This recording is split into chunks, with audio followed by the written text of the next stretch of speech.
quem, né? Porque as pessoas vão ter que realmente se expor, seja numa mídia televisiva, onde a gente não tem como interagir muito, seja na interação via os canais digitais. Aí que a gente vai ver a postura, a linguagem, a adequação. Então, lembrando lá do Nixon e do Kennedy, tem candidatos que se saem melhor na frente das câmeras. Então, isso, obviamente, impacta e a gente só vai ver na hora que a campanha começar. Na cobertura de uma eleição, os meios de comunicação, nesse caso do marketing digital principalmente, eles conseguem realmente ser isentos? Ou a imprensa imparcial é uma utopia também no mundo digital? Olha, a tendência é que no mundo virtual a coisa seja mais imparcial, justamente porque a internet é um território muito livre. Então, óbvio que a gente vai ver casos de candidatos construindo sites que teoricamente não são oficiais para ofender o outro candidato, e a gente vai ver isso. A gente vai ter debates virtuais também, vai ter a mídia tradicional atuando também na internet, com gente se posicionando mais a favor de um do que de outro.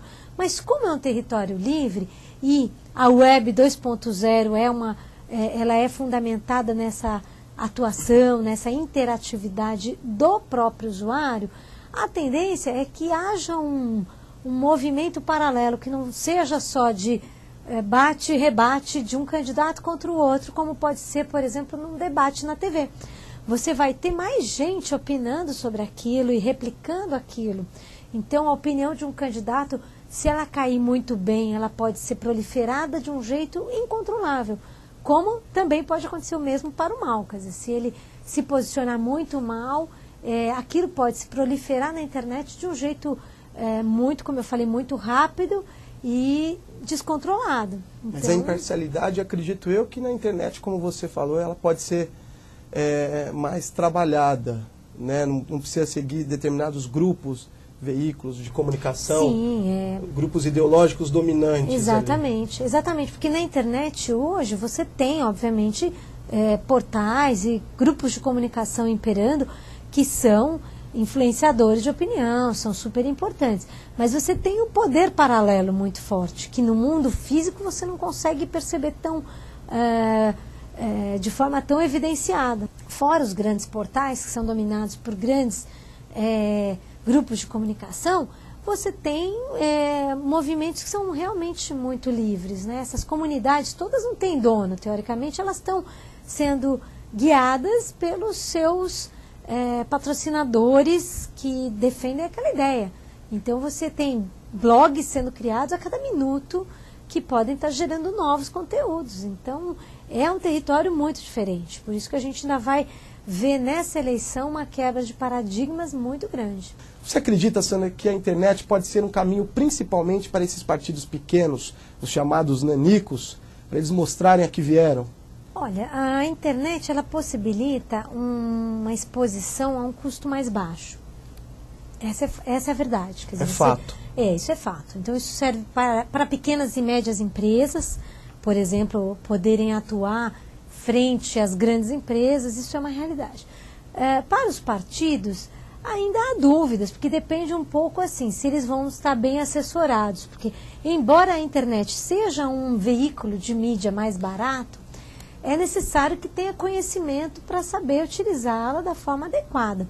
Então, esses partidos chamados nanicos podem, se souberem utilizar, se forem bem assessorados, podem sim ter uma boa exposição, muito mais por conta desse custo reduzido que a internet tem.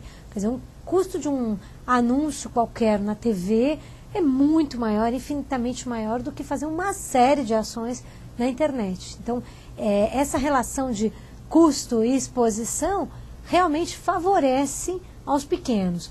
A questão é ver como eles vão se sair em termos de estratégia, se eles vão conseguir, tanto os partidos menores como os candidatos, se eles vão saber utilizar essas ferramentas da forma adequada. Você falou muito, eu reparei até agora, durante a entrevista, sobre utilizar bem a internet, né? Se ela for bem utilizada.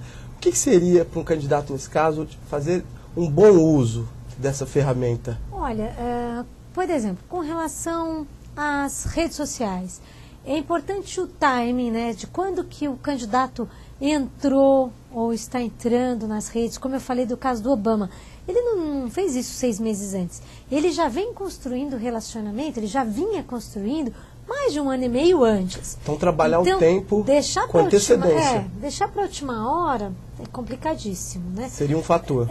Não ter uma linguagem adequada para o seu público, não ter um foco adequado para o seu público, por exemplo, não estruturar bem o conteúdo que ele vai estar debatendo nesses fóruns, né, nessas redes sociais. Então, isso tudo depende de uma formulação, da formulação de uma estratégia adequada que antecede a sua entrada na internet, nas redes sociais. É importante que ele tenha construído essa estratégia antes e que leve para a internet esse conteúdo da forma mais adequada. Então, se a sua plataforma é meio ambiente, é importante que você traga os temas relacionados a isso, defenda isso de uma forma adequada, traga realmente um conteúdo que vai ser importante para os ouvidos daquele que está interessado nesse assunto. Então, se o seu problema, a sua plataforma, por exemplo, é falar sobre